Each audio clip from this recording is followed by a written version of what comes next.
El día de hoy vamos a trabajar viendo algunas extensiones de los modelos de regresión simple que han sido analizados en las presentaciones anteriores. El primer paso va a ser algo muy importante, que es la forma más adecuada en la que podemos incluir variables categóricas.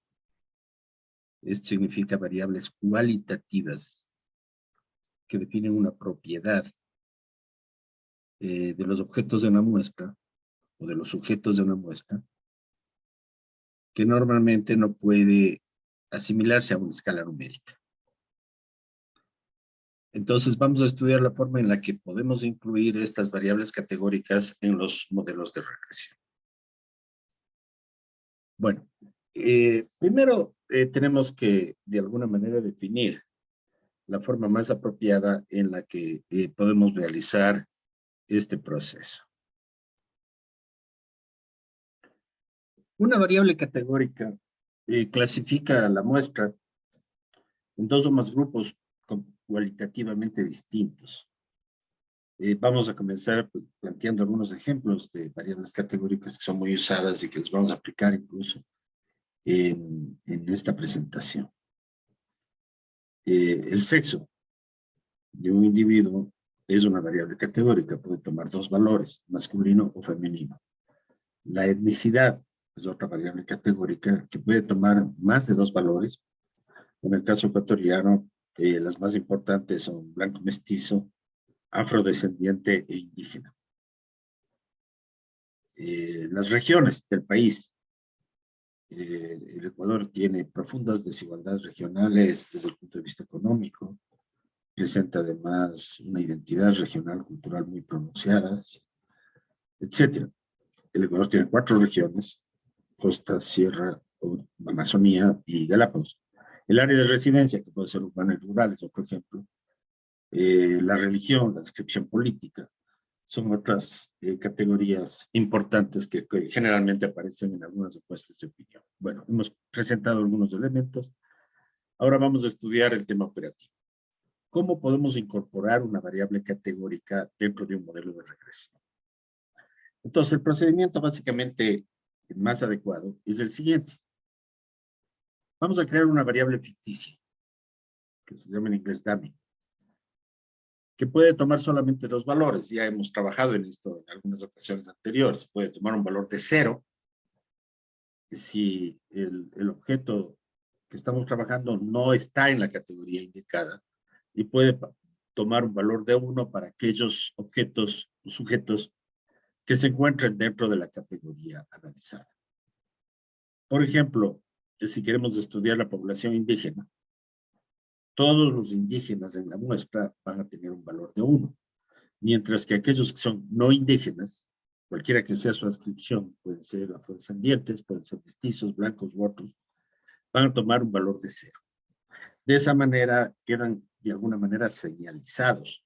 Con el número 1, aquellos que cumplen la condición de la categoría, y con 0 adquieren este valor todos los demás elementos de la muestra.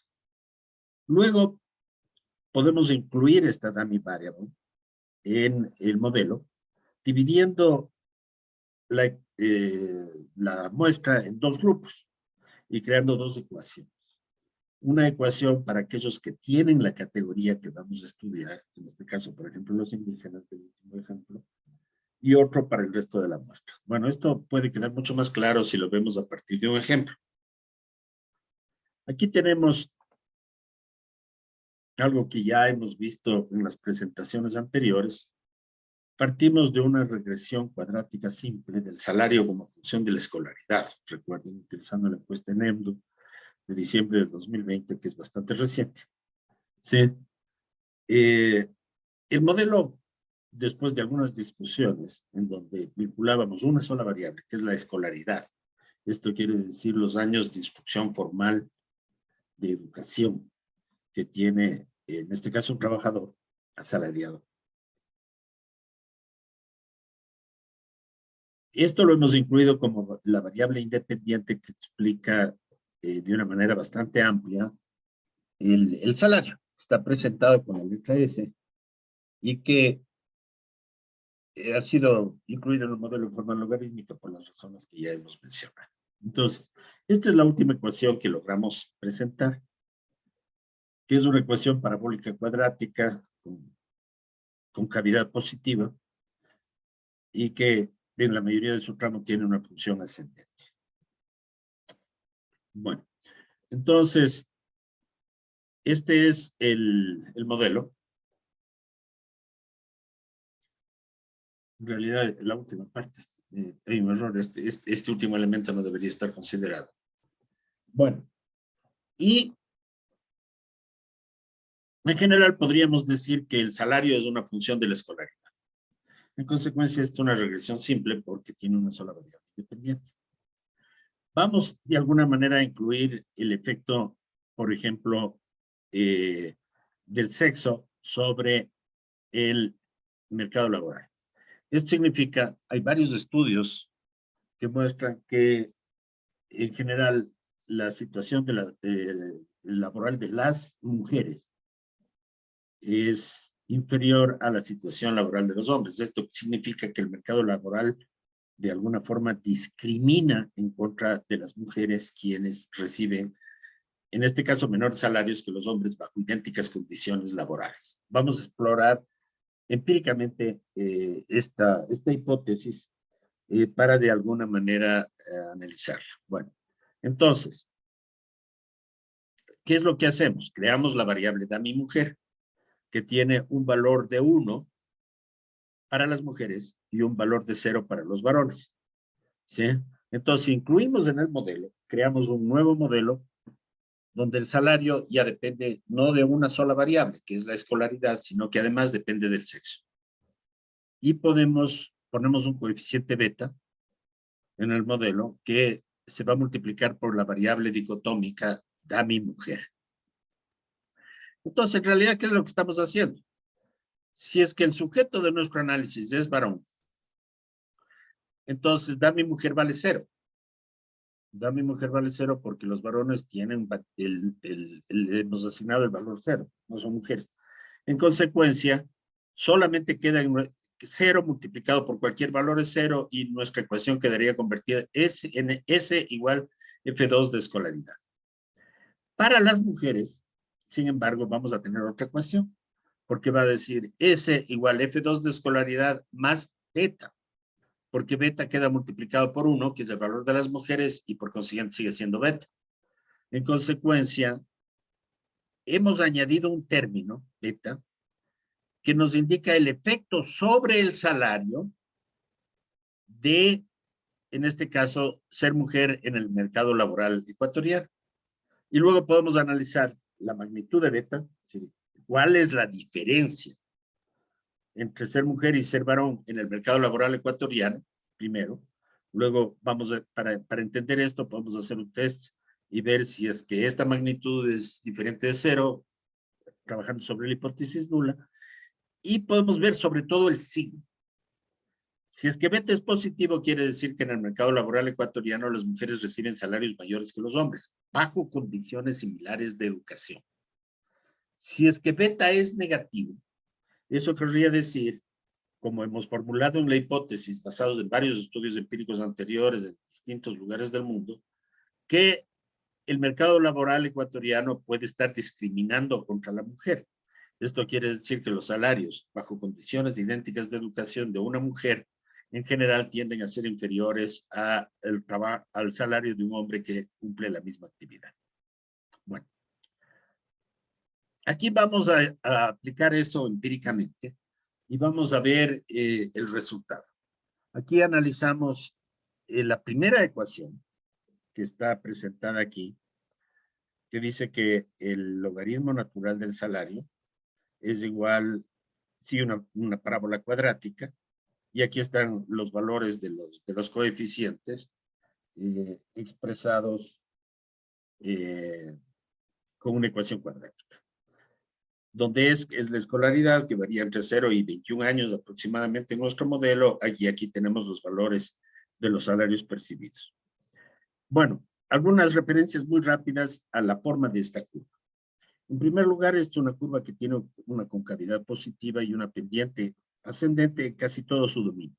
¿Qué quiere decir eso? Que a mayor educación medida a través de los años de escolaridad, a mayor número de años de escolaridad, el salario esperado por una persona tiende a subir, primera cosa. O sea, aquí hay básicamente una función ascendente. La segunda característica es que al principio la curva prácticamente no tiene ningún valor ascendente, sino se mantiene casi plana. Hay una fase ligeramente declinante al principio, que en realidad es un tanto ficticia, y que en general casi no hay mejoras. ¿Esto qué quiere decir? Que en el mercado laboral ecuatoriano, el ingreso salarial que puede recibir un trabajador analfabeto, o sea, con 0 años de escolaridad, es más o menos similar al ingreso laboral que puede recibir una persona con 10 años de escolaridad, o sea, que casi tiene terminada la secundaria, ¿sí? Para el mercado laboral, todos ellos más o menos son considerados trabajadores no calificados que no tienen casi ningún retorno educativo adicional por su educación. Cuando la educación comienza a ser una variable importante que permite subir las expectativas del salario, fundamentalmente en el nivel universitario y de posgrado. Entonces, ahí miren ustedes, mientras el salario mínimo, no el mínimo legal, que es mucho más alto, sino el mínimo real en el Ecuador para trabajadores sin educación, o con muy bajo nivel de educación, es algo superior a $250 aproximadamente.